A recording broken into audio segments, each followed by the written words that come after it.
I'm Nikki Druce. And I'm Cheryl. And this is Killers, Cults and Queens. The Spooky Sleepover.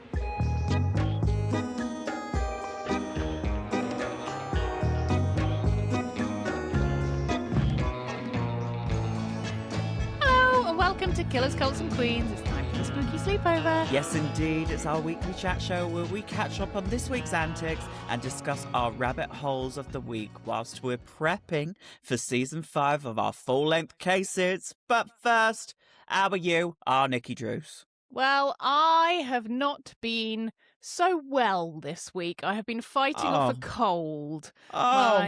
My lovely husband managed to pick up a cold and spread it around, and I think I have a very, very small amount of it. But do you know what I've been doing this week to keep myself away from getting the full cold? Pray do tell. Well, interesting that you say pray do tell, because I have been trying out some medieval recipes. I thought you were going to say, I'm going to church and I've been worshipping at the altar to make sure this cold goes away. Dear Jesus, God, and everybody in between, please get rid of the sniffles. Amen. Amen. So this week I had a chat with a lovely medieval historian called Dr. Eleanor Yarniger, and she was telling me all about different medieval remedies and like apothecary things and things to get yourself better, and talking about medieval chemists. And at this point, whilst me and her were chatting, I could feel this little scratch in my throat, and I was like, oh, I don't know if that's just because she started talking about it or if I'm coming down with something. And it turns out it was the latter. It wasn't me just thinking that would be the case. But she was saying how in the medieval period that rosemary was used loads for curing colds. And so this week I have a medicinal cocktail, because in my cocktail I have a sprig of rosemary. I'm not sure how I feel about that. I love a rosemary in a water or like a fizzy drink or something like that. I really like the taste of rosemary. I love the smell of rosemary as well. It's a real savoury thing, and it's just like, it gets me. I really like it. Don't get me wrong, I love the smell of rosemary. I love rosemary over my Ross potatoes. But maybe not in a beverage, Actually, okay, look, I retracting everything here, because never say never. You've got to try everything once. Maybe I'll be a rosemary convert by the end of this. Maybe I'll go to Tesco's after this and pick up a big old twig. You should get it in your water, because it really does make all the difference. But what I will say is that since having the rosemary this week, and I've also been drinking frankincense water, which is another thing entirely. I am on all the bullshit this week. and for dinner, I've got some myrrh. Exactly. So I have been just basically using all the medieval recipes to get myself back to health. But Neil has suffered worse with this cold than I have. It could just be that mine is slightly delayed. But, we're kind of a week down the line now, and right. Mine really hasn't been as bad. I've had like a scratchy throat. I can kind of feel it in the back of my nose, but it's not really come to kind of, as bad as his was, like coughing and spluttering and that kind of thing. So maybe the rosemary is doing me some good. Maybe it is. Maybe it's the witchcraft and wizardry that you're after. Like, your lotions and potions are doing you wonders, whereas poor Neil's lemsips aren't even touching the walls. Oh, he does love a lemsip. He really does. Not sponsored. Do you know what I was doing on tour? Just to give myself, so like the tour, the lurgy spread thick and fast. So I was doing it all preventative. When you're feeling tired, that you feel like, oh, is this a cold or am I tired? So I would take mine preventatively. I would have a little boot zone, because I wasn't paying fucking £7 for a 7 lemsips, boot zone, a little bit of hot water, not too hot. I don't let the kettle fully boil, because I'm a puswana. I need the water to be lukewarm for me to drink it. But I was dropping a vitamin C tablet in with the thingy. Ooh, with the lemsip. Clever idea. Yeah, that's a good one. That's a good idea, because that's like triple action then, isn't it?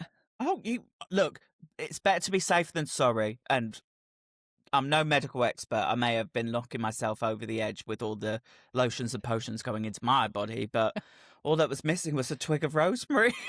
Exactly, you would have been fine. And honey's got antibacterial properties as well, so that's good for the throat. So a little bit of rosemary, a little bit of honey, mix it all up together. I've got a little bit of a ginger shot as well in my margarita. So I'm doing it all. I'm trying my best. Because I do not have time to be ill right now. It's not happening, cannot happen. So therefore, I'm powering through, doing my best. No, you were doing the damn thing, because if Nikki Druce does something, she's going to do it all. Try my best. But how about you, Shez? How's your week been? What you been up to? I mean, I've had a very busy week, but nothing visually. You know, nothing visual, because I'm all BTS. We're getting ready. We're recording season 5, which will be coming out very, very soon. I'm sure we'll be making an announcement in a week or two about when the season will be starting again.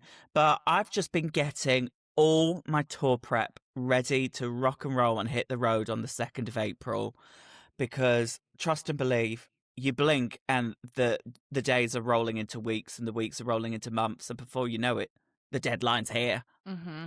Yeah, it's always the way, isn't it? These things rock around so fast. You know, the fact that we were talking about before you went away, talking about prepping and getting ready for season 5, and now it's here and we're recording and it's go time. And yeah, everything just suddenly rocks around way faster than you ever think it would, doesn't it? Yeah, but I've been all good. I cannot complain. I haven't been feeling unwell. I've just been feeling stressed. Which is nothing new really to report, is there?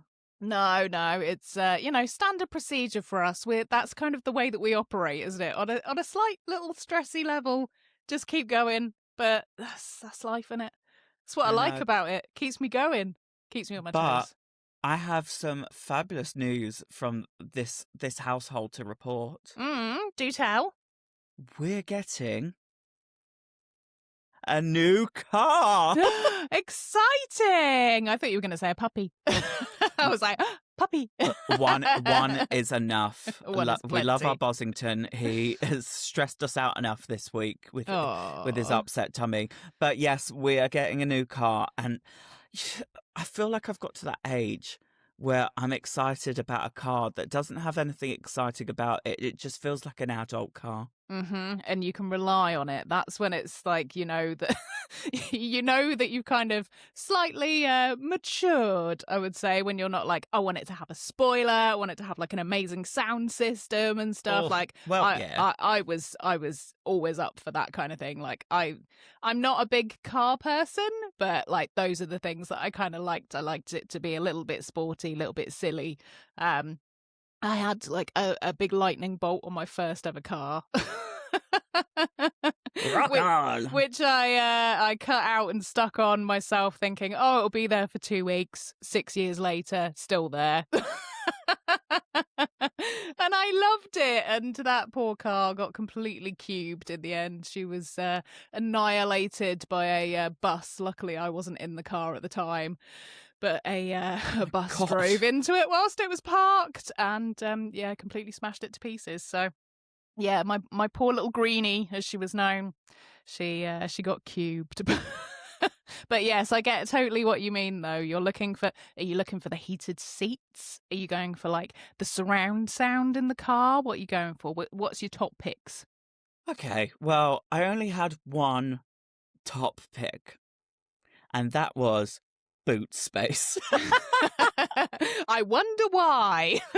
Well, I am sick to death of struggling to play Tetris to put suitcases in the back of my boot. So the condition for this new vehicle was I need a boot space, and I need it thick and fast, and I need it now. And trust believe, in a few years' time, when my body gives up on me, it's got enough room for 2 wheelchairs in there as well. Prepping, that's what I like. Thinking about later down the line. Forward thinking. It's got to be done.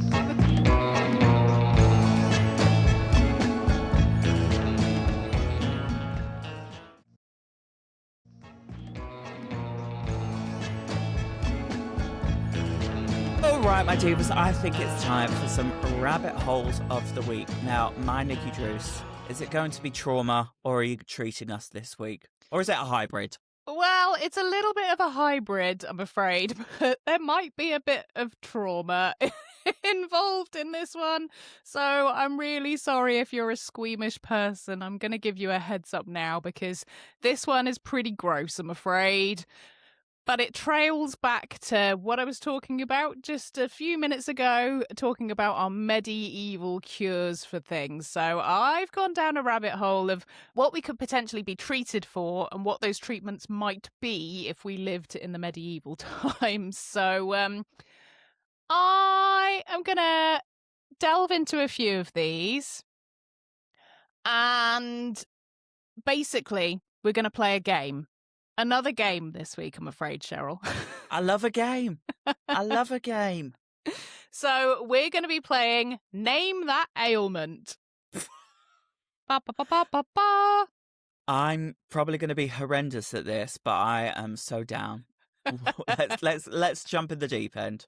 So I'm going to give you the supposed treatment for a medical condition that somebody would have been suffering from, and you're going to guess what that person was suffering from. So are you ready? I'm ready, and I said that with some determination. So, as I said, just a little bit of warning for the listeners. So, if you are a squeamish person or, things gross you out quite easily, then maybe skip ahead a little bit for this one. So, the first treatment on our list is leeches. So, what do you think that could be used for? So, this is the practice of applying a blood-sucking leech to the skin. I want to say something obviously skin related, but I think it's something like a burn, maybe. Yep, I think they could be used for burns nowadays in hospitals. Sometimes leeches can still be used because they do clean a little bit of the manky stuff that's left after surgeries and trying to clean up wounds. Sometimes maggots are also used as well, still in hospitals to this day, to clean away Not sure bits how of I'd feel about that. Dead flesh on a wound. It makes me wonder what you would feel from that and whether it would be creepy crawly.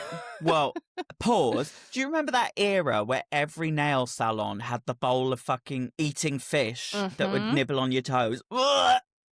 Did you ever do it? No! No, me neither. I just couldn't go for it. It just really freaked me out. And then I heard all the tales of those fish having like the Verruca wart virus in their mouths, and they were just passing it from person to person. So I was like, poor fish. Firstly, I bet it's a really horrible, cruel life to live in there and just have to feed off people's feet all day. But then secondly, for you to get like a nasty wart from that is horrible. Really, really horrible. Yeah, because they just keep coming back and coming back and coming back. Yeah, exactly. So that's leeches. Leeches could be used for all sorts of things. So there was a real theory about stagnant blood back in the medieval times. So the thought of cleaning your blood by bleeding or having a leech upon you was a way to get rid of the stagnant blood, to freshen you up. A bit like a lightning strike like we've discussed before. Take me now. Now, here is where things get a little bit more gross. So in the early modern period, so the little bit after the medieval period, you could find an array of animal poo, which was to be consumed due to its potential medicinal properties. So now we have a couple of different selections of animal poo to choose from. So what do you think a teaspoon of mice droppings was meant to cure? A headache. That's right, intestinal worms. I thought I was correct. How dare you 180 me there, Nikki Druce. Intestinal worms. Sorry, everybody that's listening. I'm just practicing ingesting a little mice dropping. Do you think it would be crunchy? I feel like it would be crunchy. I don't think it'd be quite a Malteser. I think it'd be more like a very solid chocolate button. Crunchy, crunchy, crunchy. Oh. Intestinal worms gone. That would be the... Hey. There you go. I'm doing the advert for them. Crunchy, crunchy intestinal worms. Bye, bye, bye, bye. Trash of the place. Crikey, we've really lost it today. Okay, well, intestinal worms, mice droppings. At least I know if I get worms, I've just got to go find some rats. Yeah. Now, continuing on, we have cow dung. What do you think cow dung was eaten for? I'm gonna say, constipation. Good guess. We're talking headaches and fevers for this one. I don't know why. But apparently that is the case. Poo cures headaches. Yeah, and fevers. You think it would probably give you a fever, wouldn't you? Yeah. It's like, okay. Maybe we won't dwell too much on the poo ones. Let's just keep it punching. Well, there's one more for you. So fabulous. Sheep shit. What do you think sheep shit was meant to cure? And if you get this one, then I'm going to buy you a bottle of Moe. I'm gonna say loss of hair. Oh, well, no, it's jaundice. How? What? But how do you specifically go, right, we're going to line all these animals up, let them take a dump, and then one by one we're going to see which one cures it? Yum, yum. I've got a pain in my tummy. Oh, well, the cow poo's not doing it, but the rats might. I know, it just makes you think of these poor people that had to go through these experimental processes of eating poo for no reason.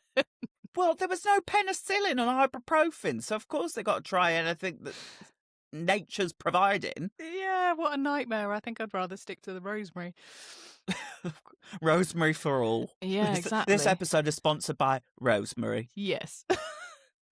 So those were all quite tricky ones to guess, but here's a slightly easier one for you. So I'm still probably not going to get it. If you were to eat a mouthful of someone else's toenail clippings, what do you think that might do to you? Scar you for life? I don't know. Bloody hell. Make your bones grow stronger like a petit filou? No, it was used as a way to induce vomiting. So you can imagine why, can't you? You can imagine why. Hey, I've got a brave idea, Nikki Drews. I think all of these medicinal things would induce vomiting. I think they would. Poor blimey geezer, mate. You really are treating us today. Yep. With some trauma. Yep. Now, this one I think is possibly the most traumatizing of all of them. So if you are an arachnophobe, now is the time to skip ahead. So how about swallowing a live spider? What do you think that's used for, apart from getting super famous on I'm a Celebrity? That's a very good analogy there. But I think swallowing a whole spider is to give an amputee a chance to grow their limb back. That's a really good idea, isn't it? That 8 legs, you can have one of them if you swallow. Yeah. So this one you could wash down with some cow dung because it is to treat a fever. Again, I feel like swallowing a spider might give you a fever. I think all of these are going to give me a fever. I'm thinking I've got a cold sweat coming on now just at the thought of it. And how about some boiled rabbit brains? What do you think that's good for? Think about the texture of it. Not a Scooby-Doo, Nikki. You've stumped me with brains. So these were given to teething babies to chew on to ease their teething pain. Huh? I guess they're pretty rubbery. Sucker, sucker, sucker. Forget the pacifiers. I'm just going to give a baby a bloody rabbit brain or whatever it was. Very chewy. And how about some good old-fashioned urine? Hydration. Well, get liquid IVs. Yeah, you think that might work, wouldn't you? But no, this was used for everything. So this was cleaning wounds mainly, and also used to gargle to fix a sore throat. I haven't opted for that one for this week. But you could also mix it with ash to make a paste and then apply it a bit like a Savlon on an open wound. Well, look, whatever you're into. And one final one. How about having tobacco smoke blown up your ass? Now, I don't know what kinky website you got this from, Nikki Joes, but this is not the use. Tobacco up the bum. I'm going to say it's like a coffee enema. It's for energy. Yes, well, you're not far wrong. So What?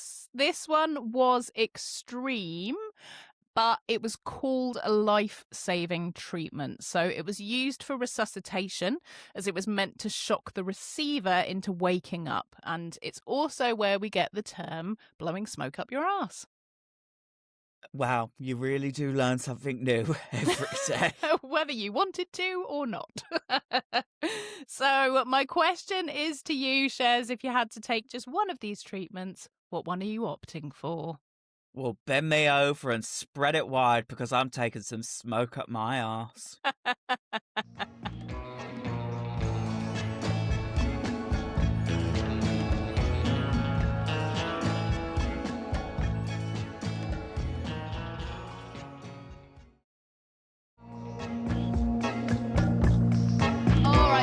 So what have you got for me this week? Are you trauma or treating, or do I need to have a lie down after that one? Oh, it's very impartial, this one. It's neither a treat, neither is trauma, just straight up cold, hard facts. Nice. Educate us. Educating. Well, look, as you know, Shezzy is a jet setter go-getter. I've been around the world and and I think I've experienced near enough every time zone. But most importantly, I have always found time zones to perplex me. Like, how can we go 50 kilometers from Dover to Calais and you're sending me an hour into the future? It just does not make sense to me, does it? No, not at all. I'm always confused by that. And it always messes up my body clock as well. And I feel like I am possibly on European time because I always do better whenever I'm in Europe. Well, I know we're in Europe, but when I'm on the Channel Tunnel and going over to France or something like that, I do better. Yeah. Well, time zones like America, Australia, Japan, sure, I get it. Like they're very geographically set and they work. Even Turkey with the +4. I was looking at maybe getting my top veneers redone very soon, but maybe that's why Turkey was on my mind. But countries like France, who, let's be real, we've just probably broken off from the corner of France and made our own island. But how are they on a completely different time zone to us? Well, we have to take a step back in time to the time of World War II. Now, pre-World War II, most countries followed their natural solar time, with the UK, Portugal, Spain, and France all being on Greenwich Mean Time, as geographically, that is where they aligned. Now, during the war, Hitler wanted uniform across the countries that Germany had occupied for railway coordination, military planning, administration, yada, yada, yada. As Germany occupied the countries such as France, Belgique, the Netherlands, and Luxembourg. Now, they were switched to Central European Time, which is +1 Greenwich Mean Time, the same as Deutschland. This made the troop movements and logistics and everything a lot easier for the Germans. Now, you must be wondering, why didn't they just all revert back after the war? Well, quite frankly, they couldn't be bothered.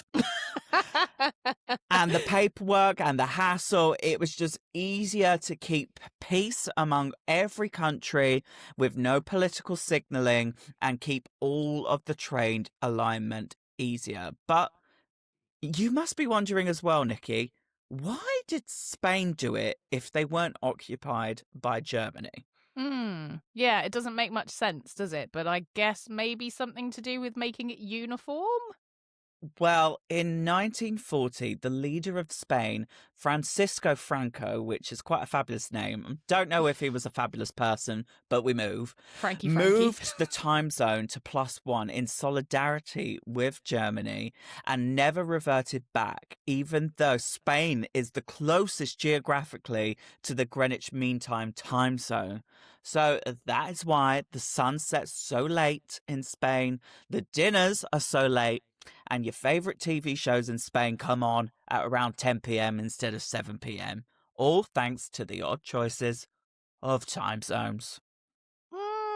It's fascinating stuff, isn't it? Because it's all of these things that you think about when you're going on holiday, but you never actually look into. It's like, oh, I'm too busy. I'm going to go and get a sangria instead. I'm not going to go and look this up. So I feel pleased now that when I next go abroad, that I could be like, I know about this now. I know why it is. And you are most welcome for Cheryl's School of Time Zones. I appreciate it. Anytime, Nikki Druce. Expanding my knowledge every single time we meet.